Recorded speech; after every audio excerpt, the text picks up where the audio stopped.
Los próceres de la independencia del Perú. Héroes, idealistas o estrategas. El 28 de julio de 1821, el Perú declaró su independencia. Pero ¿quiénes fueron los hombres y mujeres que tejieron esta epopeya? ¿Fue solo un grito de libertad? ¿O hubo intereses, contradicciones, incluso sueños rotos? La independencia no fue un acto, fue un proceso lleno de paradojas. Los próceres no eran dioses, eran humanos. Algunos murieron sin ver su sueño realizado, otros lucharon por ideales que el Perú republicano traicionaría después. La independencia del Perú no fue solo obra de San Martín y Bolívar. Detrás hubo indígenas, mestizos, mujeres y hasta clérigos que jugaron roles críticos y muchos pagaron con su vida. ¿Por qué recordamos solo a los generales? La libertad se construye en las sombras, en la cocina donde se conspira, en las cartas cifradas, en los gritos ahogados de los derramados. Hoy hablaremos de esos hombres que la historia oficial esconde o no sabe. Los sacerdotes revolucionarios. El clero criollo fue clave. Y el franciscano Francisco de Paula González y Vigil defendió la república hasta ser excomulgado por el Vaticano. ¿Qué mueve a un cura a traicionar a la corona? ¿Fe en Dios o en el pueblo? La iglesia bendijo la conquista, pero algunos sacerdotes eligieron la herejía de la libertad. ¿Fue hipocresía o redención? Próceres indígenas mestizos. Mateo Pumacahua, cacique de Chinchero, luchó primero contra Túpac Amaru, pero en 1814 lideró una rebelión independentista en Cusco. Murió decapitado y su cabeza fue exhibida. Pumacahua es la gran metáfora, el oprimido que defiende al opresor, hasta que descubre que su enemigo no era el indio, sino el sistema. ¿Cuántos hoy repiten ese ciclo sin darse cuenta? José Olaya, pescador chorrillano, llevaba mensajes a nado entre Lima y Callao. Lo capturaron y bajo tortura se negó a delatar a los rebeldes. Sus últimas palabras: si 1000 vidas tuviera, gustoso las daría por mi patria. Olaya no era un teórico, era un hombre pobre que eligió morir por algo que nunca gozaría. Es más heroico el sacrificio anónimo que los discursos de los ilustrados. Túpac Amaru II, rebelión o revolución. José Gabriel Condorcanqui, Túpac Amaru II, liberó la Gran Rebelión de 1780. Quería abolir la mita y los abusos, pero no buscaba la independencia, al menos no como la entendemos hoy. ¿Puede un hombre convertirse en símbolo de algo que no imaginó?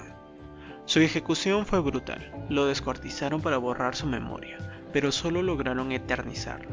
No es irónico, el poder crea mártires, y los mártires derrocan al poder. Y como hablamos de hombres, también hablemos de mujeres, las mujeres que tejieron la rebelión. María Parado de Bellido, analfabeta, dictaba cartas con información militar a los rebeldes de Ayacucho.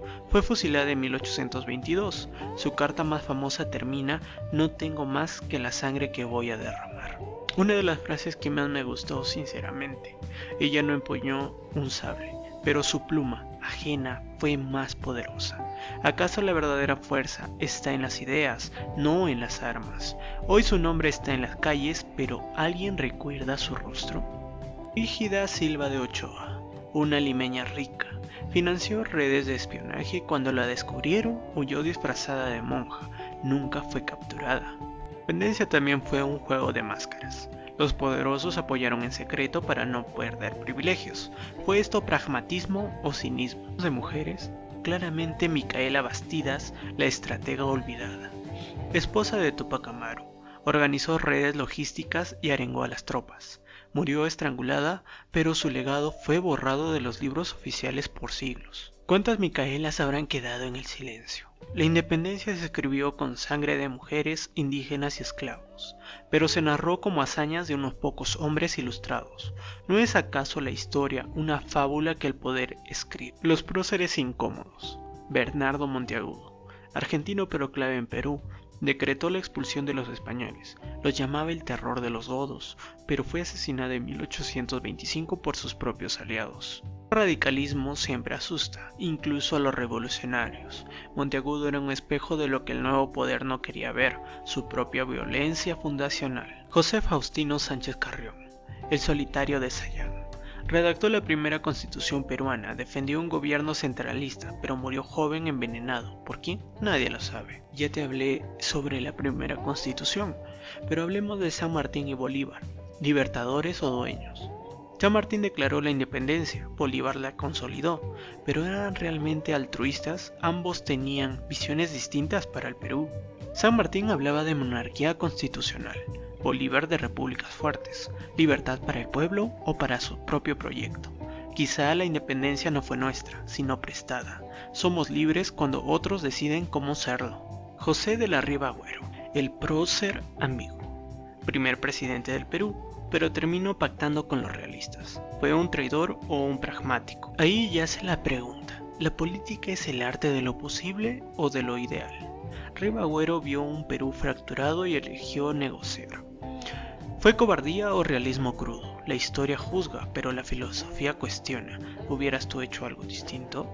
Hablamos de realistas. ¿Los consideramos traidores o realistas?